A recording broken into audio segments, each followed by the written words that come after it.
მიმდინარეობს, არა მარტო ჩვენი ჯგუფი, არამედ სხვადასხვა ჯგუფები, აქტივისტები ვცდილობთ, ერთად ვცდილობთ ჩვენ გარკვეულ ფასილიტაციას ვახდენთ ამას ჩვენ სპეციფიკური ცოდნა და გამოცდილება რომელიც მინდა მოვახმაროთ ამ ამბავს ჯგუფი ფარი, მაგრამ არიან სხვა ჯგუფები და აქტივისტები, რომლებიც ერთად ვცდილობთ ჩვენ საერთო ძალისხმევით ვცდილობთ შევქმნათ საზოგადოებრივი ერთობა, ფორმირება მოვახდინოთ საზოგადოებრივი ერთობის უკვე იმ პირველ ეტაპზე გაჩენილი, აი წინა ეტაპზე გაჩენილი ცენტრებისგან და ადამიანებისგან, რომლებიც მთლიანობაში საპროტესტო ძალისხმევის ავანგარდში იმყოფებიან და ამ საპროტესტო ძალისხმევის დღის წესრიგს ქმნიან. იმიტომ ჩვენ აშკარად ნათლად ხედავთ, რომ პოლიტიკური დღის წესრიგის და საზოგადოებრივი დღის წესრიგის ეხლა არის ერთი დღის წესრიგი. ეს არის საპროტესტო დღის წესრიგი. რეჟიმი უნდა მოვაშოროთ ამ ქვეყანას. რეჟიმის განეიტრალება და მაქსიმალური სიმძაფრის დემოკრატიული პროცესის წარმოება და წარმართვა ამ მიზნით არის ჩვენი ფოკუსი ახლა. აი ეს ერთობის ფორმირება მიმდინარეობს, ბევრი ადამიანია ამაში ჩართული, მონაწილეობს, მიმდინარეობს დისკუსიები, ეს არ არის ასე ვთქვათ, ეხლა ხელწამოსაკრავი პროცესი, იმიტომ რომ ეს ურთიერთობები მყარდება, სხვა ჭრილში და სხვა განზომილებაში ხდება ერთმანეთის აღქმა, ერთმანეთის ძალების აღქმა, ერთმანეთის რესურსების აღქმა. და ასე შემდეგ და შესაბამისად ეს პროცესი მიმდინარეობს ჩვენ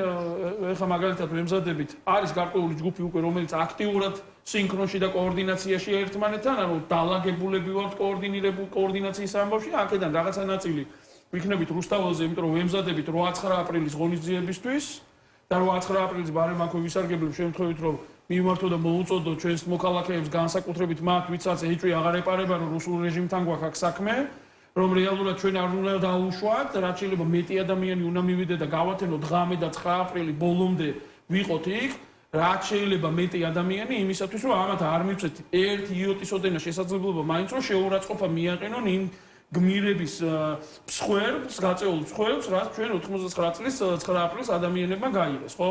და ხა ის ადამიანები ამოცანა არისო ხელისუფლება არ მიუშვათ მემორიალს პატივი მივაგავთ რეალურად გავიხსენოთ რეალურად კარგად შევიგრძნოთ ყველამ რას ნიშნავს 9 აპრილი რა გააკეთეს იმ ადამიანებმა კარგად შევიგრძნოთ ის ღირებულებები ის იდეალები და პასიულობები და ის სულისკვეთება რა სულისკვეთებიცაც ისინი ასე ვთქვათ შეეწირნენ აი ამ რუსი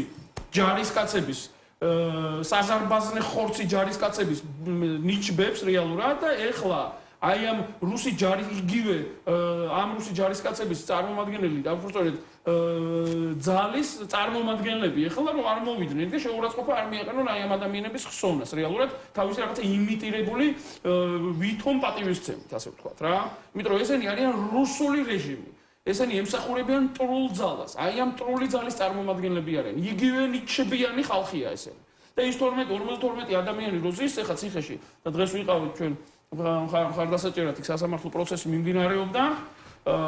ეს ადამიანები ეხლა ფაქტიურად შეიძლება ცოცხლები არიან და ნიჩბებით არავინ არ დაჩეხა საბედნიეროდ მაგრამ რეალურად ეხლა ჩემს თვალში დაახლოებით იგივე ამბავს იგივე ბრძოლაში არიან რა ბრძოლაშიც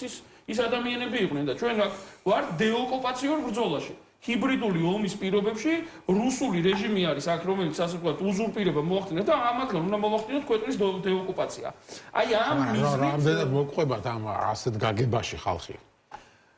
იცით რაში ეს საქმე ახლა გიორგი რაზის ისაუბრა პოლიტიკურ ველზე არსებულ ვითარებაზე ხო აბსოლუტურად ვეთანხმებ პოლიტიკურმა ველმა საკუთარი თავი ამოწურა იმიტომ რომ ისინი მოქმედებენ გარკვეულწილად მოძველებული ინსტინქტებით. ვერაუბეს მათ ფეხი ამ საზოგადოებას შიგნითაც ისინი არ არიან მათი შიდა პოლიტიკური და შიდა ინსტინქტებიც არ არის გაჯანსაღებული და არ არის მოწოდების სიმაღლე, ამიტომ ვერ უბავენ ისინი ამ საზოგადოების ფეხს. ამიტომ საზოგადოება ეხლა აი რომ დაცენტრირდება, აი ამ სიმძიმის ცენტრს შექმნის საზოგადოება, ამით შეიქმნება ახალი პოლიტიკური დღის წესრიგი, იმიტომ რომ საპროტესტო დღის წესრიგი ერთადერთი რეალურად და აი ამ პოლიტიკურ ველსაც მოუწევს ახალ ინსტინქტებზე გადაწყობა, შიგნითაც რეფორმირება და სრულიად ახალ თვისობრივ პოლიტიკურ ველს მივიღებთ ჩვენ. აი ამაზე ვართ და ეს უნდა წამოვიდეს საზოგადოებიდან. ფაქტი არის რომ ვერც სალომე ზურაბიშვილიდან ერთპიროვნულად და რაც არ უნდა ძალისხმევა ჩადოს. მას არ აყოფნის ეს ანუ ის არ არის ამხელა ენერგიის გამტარი, ხო? ის შეიძლება იყოს კატალიზატორი რაღაცის. მაგრამ ამ ენერგიის გამტარი თვითონ ვერ არის, ამ ენერგიის წყარო თვითონ ვერ იქნება. ამას კოლოსალური ენერგია ჭირდება და ეს არის აი ამ წარმომადგენლობაში, ხა, იმ საზოგადოებრივ ჯგუფებში და იმ აქტივისტებში, რომელსაც ცხოვრება გვერდზე გადადებული და აი ეს ერთიანი ძალისხმევა, რომელიც ახლა შეიქმნება და მე ვარ აბსოლუტურად დარწმუნებული ეს მოხდება ჩვენ საზოგადოებას ამის სრული პოტენციალი აქვს. აი მე მივიღებთ იმ მოცემულობას, როცა ახალი პოლიტიკური ველიც გვექნება. გიორგი, შენ რამდენი